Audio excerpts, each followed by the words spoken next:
retrouver pour ce journal des correspondants. Bonsoir, bienvenue sur Télé Sud. Ce tour d'horizon de quelques pays de l'Afrique avec nos correspondants nous amène aujourd'hui en Guinée, au Cameroun, au Burundi, au Bénin, au Burkina Faso.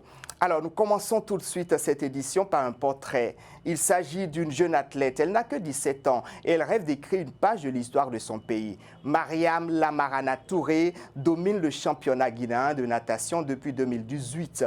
Qualifiée aux Jeux Olympiques de Tokyo, elle a failli manquer ce rendez-vous suite à l'annonce jeudi dernier du gouvernement qui renonçait à participer aux compétitions. Mais heureusement pour la jeune athlète, les autorités guinéennes sont revenues sur cette décision. Son portrait nous est peint ici par Sayon Kourouma.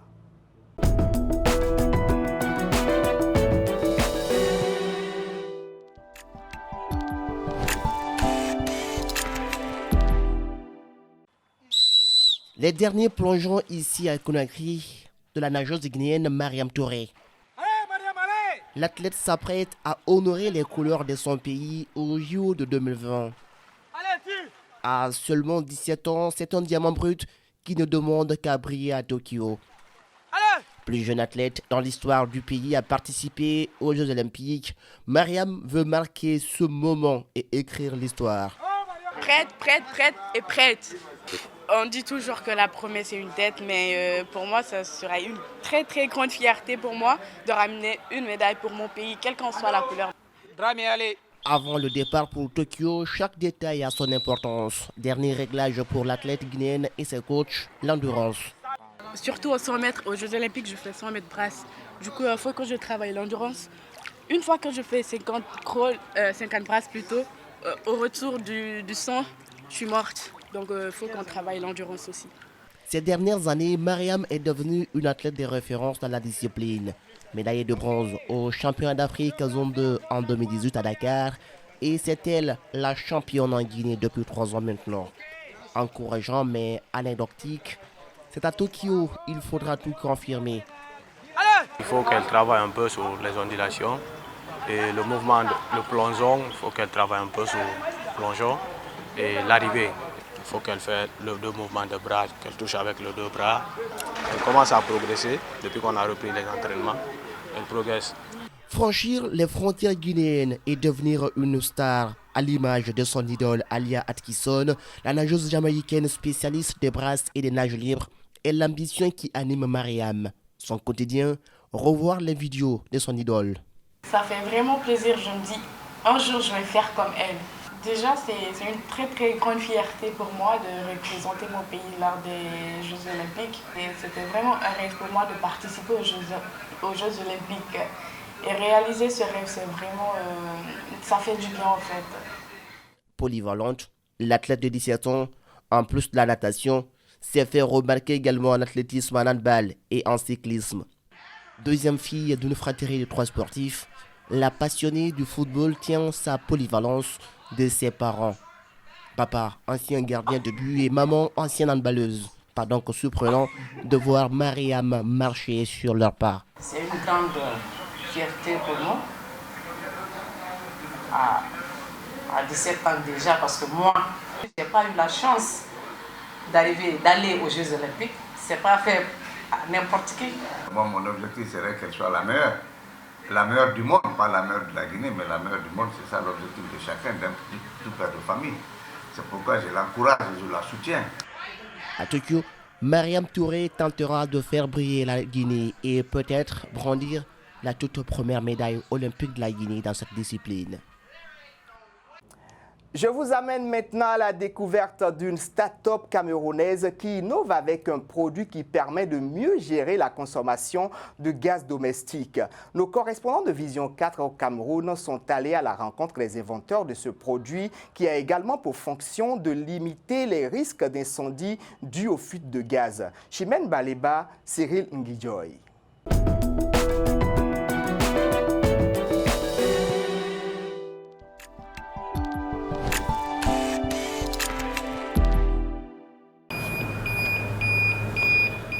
Ce kit intelligent joue le rôle de moniteur de gaz domestique.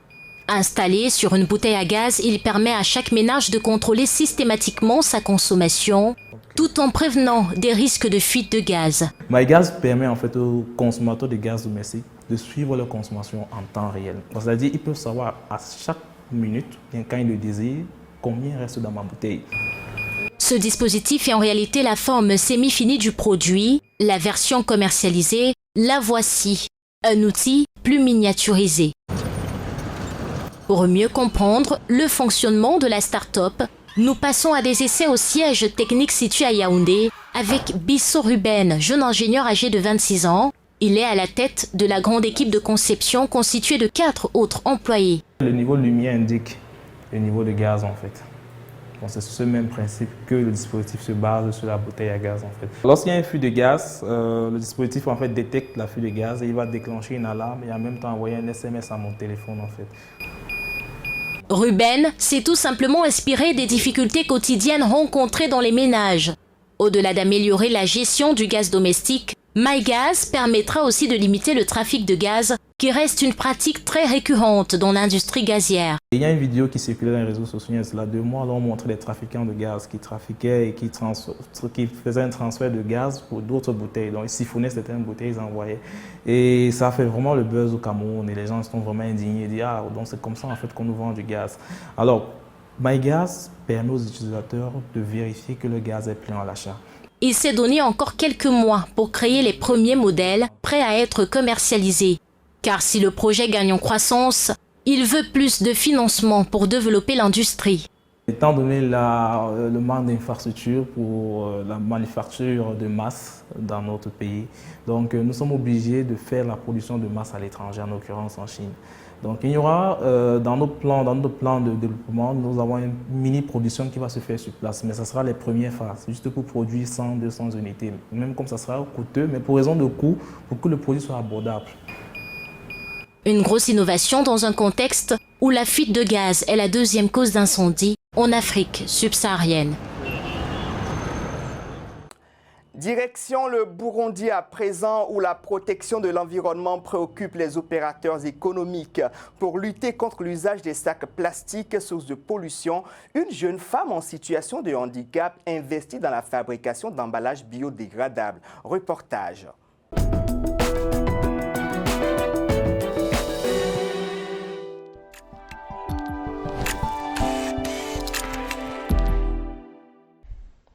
Le Burundi est un des pays africains qui ont pris déjà la décision d'interdire l'usage des emballages plastiques, des sachets non biodégradables, ce qui a posé beaucoup de gens, d'entrepreneurs à investir dans la fabrication des emballages biodégradables.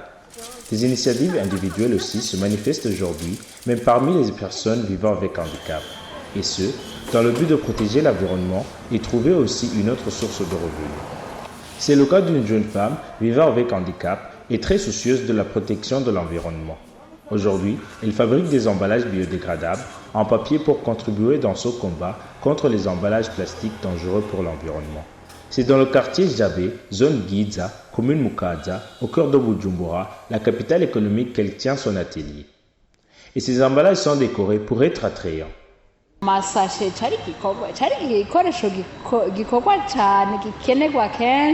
Les sachets étaient beaucoup utilisés. Quand ils ont été interdits, j'ai pensé à institut. Je suis talentueuse dans la décoration. Ça, c'est pour embellir, pour que ça soit beau pour les cadeaux à la Saint-Valentin.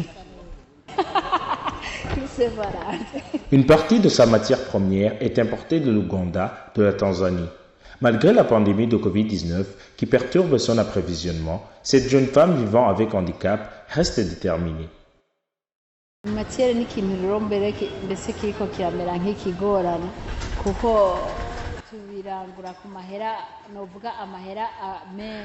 L'accès à la matière première se complique de plus en plus. Je ne sais pas si c'est à cause de Covid-19 avec la fermeture des frontières. Au début, Arolo était à 140 000 francs burundais, mais aujourd'hui, il est à 170 000.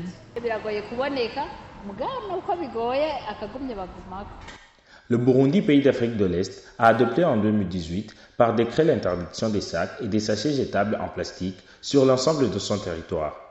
Cette mesure qui a commencé à être appliquée à partir de 2020.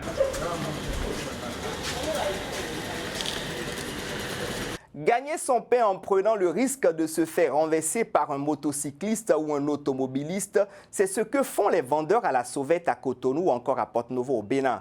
Une activité risquée que le gouvernement a interdit. Mais malgré cette interdiction, les vendeurs à la sauvette sont toujours présents dans les feux tricolores au Bénin. Kevin Sonsi.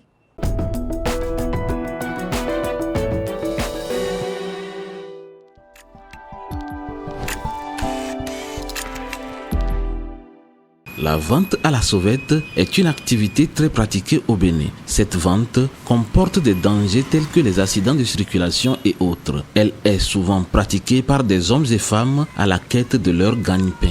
Ce n'est pas pour le plaisir qu'on est en train de vendre dans le feu.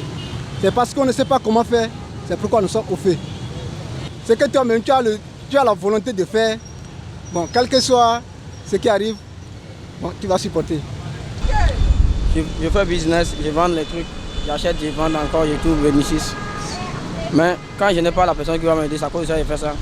Malgré son interdiction, cette activité bat son plein au nez et à la barbe des autorités qui semblent impuissantes devant sa progression. C'est risquant avec les motos, les voitures et autres là.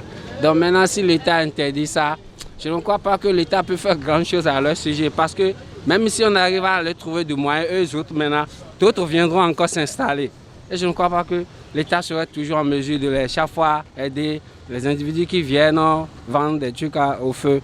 Donc, si l'État interdit, il faut qu'ils obéissent et aller chercher à faire.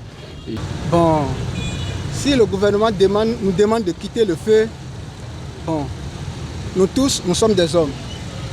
Bon, qu'il ait pitié de nous. Bon, en tant que président du pays, qu'il nous trouve une autre activité qui serait rentable. Entre-temps vendeuse à la sauvette, Aïcha nous donne les raisons qui l'ont motivée à abandonner au profit d'autres activités. Vendeuse à la sauvette, j'ai eu également à le faire entre-temps, mais c'était juste pour aider les parents à subvenir aux frais de scolarité et tout. Je le faisais dans les vacances pour aider les parents. Et je l'ai laissé pour d'autres activités parce que j'ai compris que c'est un risque qu'on prend. Parce que plusieurs fois j'ai été là et puis il y a eu des accidents au moment où les policiers cherchaient les gens, c'est tout. Donc c'est vraiment un risque qu'on prend. Aïcha exhorte le gouvernement à non seulement interdire la vente à la sauvette, mais aussi à créer des centres d'activité. Je souhaiterais que le gouvernement peut-être pense à créer une structure ou une association pour pouvoir les protéger et également penser à créer des activités ou les aider à créer leur propre activité pour pouvoir pallier ce phénomène de vente à la sauvette.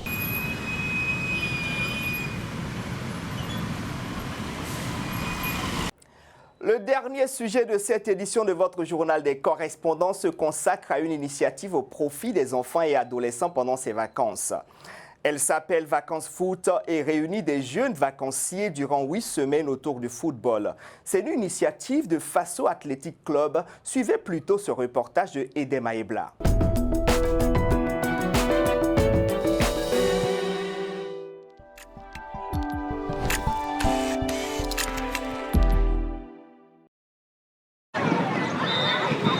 Sur ce terrain poussiéreux de l'Institut des sciences du sport et du développement humain ISSDH à Ouagadougou, ces tout petits font leur premier pas dans le football.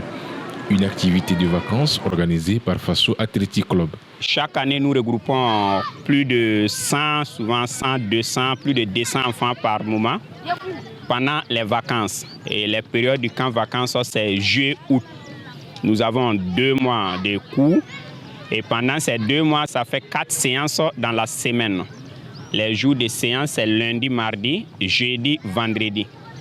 Quand on prend le football, il y a le football féminin et il y a le football masculin. Donc, à bas âge, quand on prend même pas au football, quelle que soit la discipline, les enfants de 0 jusqu'à 12 ans, généralement, il n'y a pas une grande différence entre les garçons et puis les filles. Donc, raison pour laquelle nous prenons en vacances foot là, les filles et les garçons. Nous ne nous limitons pas seulement au football puisque nous utilisons les enfants pour les vacances. Donc, on joue à la fois le rôle sportif, c'est-à-dire le physique des enfants, et on travaille aussi sur le comportement, le civisme. Donc, on a des thèmes éducatifs qu'on anime chaque début de séance et fin de séance. Durant 2 mois, notamment du juillet en août, Ces enfants de 5 à 16 ans bénéficient de 4 séances d'entraînement par semaine. Ils apprennent à découvrir leur talent caché et aussi à toucher le ballon rond. Quand je suis venue, j'ai appris à conduire le ballon, à tirer, à faire la passe, à contrôler le ballon, à jongler le ballon. Je suis venue à vacances foot pour apprendre du football. J'ai appris la conduite de balle, j'ai appris les passements de jambes, j'ai appris à jongler et appris à tirer. J'ai envoyé mon enfant à vacances foot. Tout simplement, le sport en général participe au développement harmonieux de l'enfant. Donc, raison pour laquelle je l'ai amené pour qu'il puisse jouer. Depuis 1998, Faso Athletic Club organise Vacances Foot Ambiance afin de donner la possibilité aux tout petits de s'occuper pendant les vacances à travers des activités de football. C'est la fin de cette édition du Journal des correspondants. Merci à notre réseau de correspondants en Afrique. C'est en leur nom que je vous remercie de nous avoir suivis. Excellent week-end à vous sur Télé Sud.